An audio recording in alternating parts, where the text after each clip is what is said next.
Now let's start with our next topic, that is the properties of the arithmetic mean.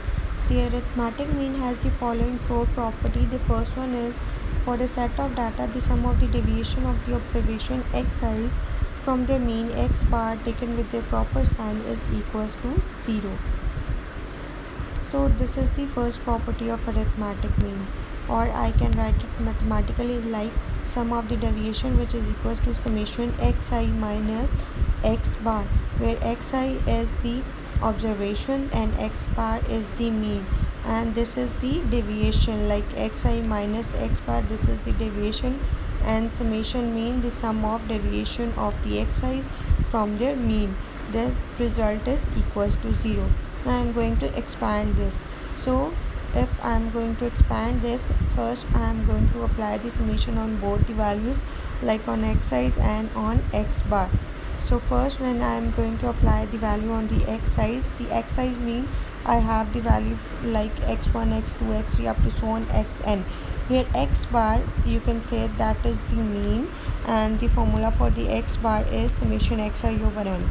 So x bar is always a constant value, or some you can say arbitrary value, like you can say constant mean, the value is 5, 10, 15, 14, 29.5, like that. All the values of the arithmetic mean are always constant. So when applying the summation on the constant value, so I got that and multiplied with that x bar. So I have now, when I am going to expand this, I got that result, that is summation xi on xi, the summation remains same, that is summation xi minus sign as it is, and when I am going to apply the summation on the x bar, so that result is minus n x bar. So this n is basically the n times the summation apply on this result, so that is the n x bar. I am now further in the next step, I am putting the value of the n x bar here. So this is the formula for the arithmetic mean, that is x bar, which is equals to summation xi over n. If we take the n to the other side of the equal, I got that result, that is summation xi, which is equals to nx bar. Now I am going to put the value of the nx bar here. So nx bar equals to summation xi, so summation xi minus summation xi, that result is equals to 0. So hence proved. So first property is proved here. And here is the next property. What is the next property? That is the sum of the square deviation of xi's from their mean is minimum, you can say, or in other words, summation xi minus x bar whole square, which is less than or equals to summation xi minus a whole square, where a is the arbitrary value other than the mean. So what we have to do, we have to prove that the sum of, or you can say the sum of square of the deviation of the sum of, this is the sum of square of the deviation of xi's from their mean is minimum, or you can say is less than or equals to this one. So in the next step I am going to prove how that result is less than or equals to this one. So first what we have to do is, I am going to take this value, that is summation xi minus a whole square, where a is some arbitrary value. I am going to introduce some term that is highlighted in the yellow color, minus x bar and plus x bar. I am going to introduce that value here in this term. So I have the result, that is xi minus x bar plus x bar minus a whole square. Now I am going to use this formula, that is a plus b whole square, which is equals to a square plus 2ab plus b square. So I am taking, you can see the pink highlighted portion is the a and b. So xi minus x bar is the a and x bar minus a is basically the b. So I am going to use this formula. So I am going to expand this like this. So a square, that is xi minus x bar square plus 2ab plus 2 xi minus x bar and x bar minus a, this is b, plus that value b square. So the orange portion here is the b. So in the next step what we have to do, I am taking that yellow value like 2 and x bar minus a. These are the constants, so I am writing the constant here, and I am going to apply the summation on this whole term. So when I am going to apply the summation here is xi present, so the summation remain as it is. Summation xi minus x bar whole square plus 2 is a constant number, I write it here, and x bar minus a, these both are constant, so if I subtract two constant number, I again get a constant number. So this is the constant, I am going to write it here. And now the summation is applying here on that term, that is xi minus x bar.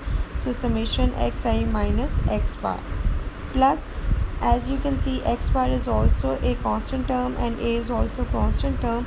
If I subtract two constant term, I got a result that is again a constant, and if I square that constant number, I again get the constant result.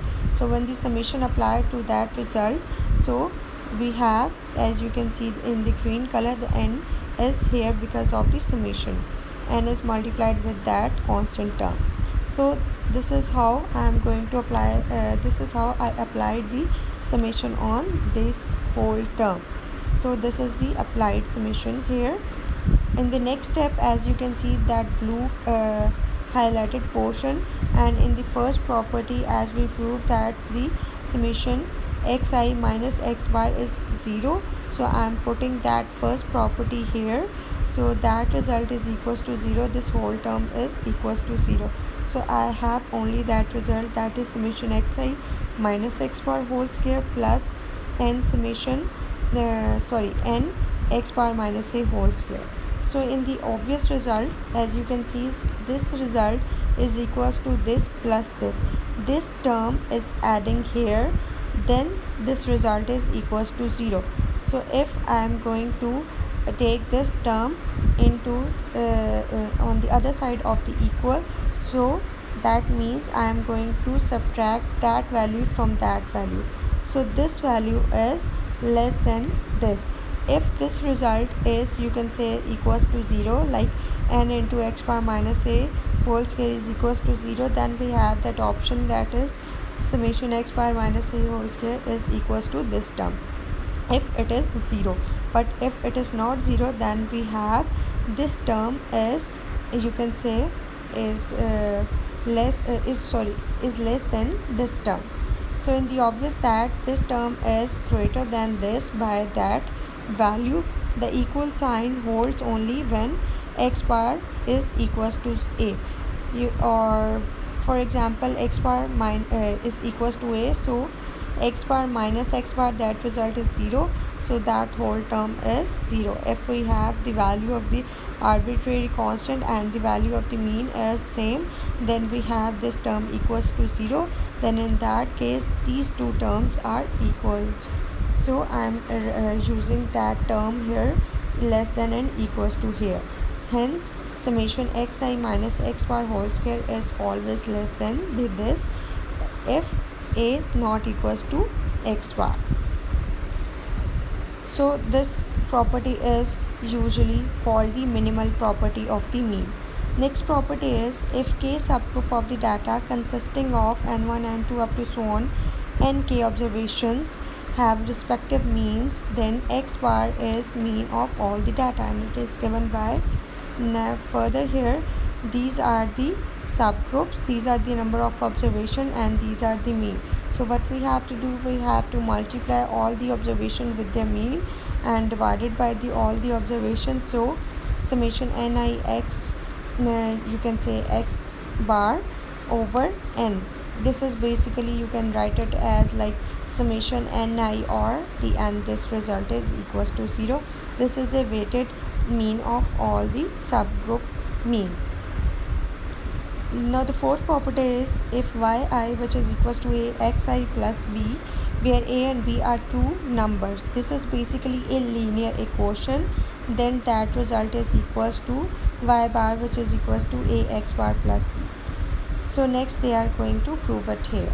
Now if I am going to apply in the purple highlighted portion the summation on that equation, the purple highlighted equation, so I got that result, that is summation yi which is equals to a xi plus b is the constant, so n is multiplied here. This is the term, this is the you can say equation after applying the summation. So summation yi is always equals to n y bar.